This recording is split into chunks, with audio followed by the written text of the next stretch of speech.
Omelette നമുക്കുണ്ടാക്കിയാലോ? എല്ലാവരും വാ. ആദ്യം മുട്ട പൊട്ടിച്ചൊരു കപ്പിലേക്ക് ഒഴിച്ചു കൊടുക്കാം. പിന്നെ നമുക്ക് ഉള്ളി ഇട്ടെടുക്കാം. കുറച്ച് ഉപ്പ് ഇട്ട് കൊടുക്കാം. എന്നിട്ട് നന്നായി ഇളക്കി കൊടുക്കാം. ഗ്യാസ് കത്തിച്ചിട്ട് പാൻ വെക്കാം. പാന് ചൂടായി വരുമ്പോ കുറച്ച് എണ്ണ ഒഴിച്ചു കൊടുക്കാം. പാൻ ചൂടായിട്ടാകുമ്പോ നമുക്ക് മുട്ട അതിലേക്ക് ഒഴിച്ചെടുക്കാം.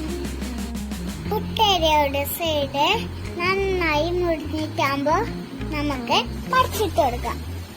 ഗ്യാസ് ഓഫ് ചെയ്ത് പ്ലേറ്റിലേക്ക് മാറ്റാം.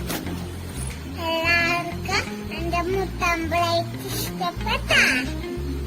ഇഷ്ടപ്പെട്ടെങ്കിൽ ലൈക്ക് ചെയ്യണേ.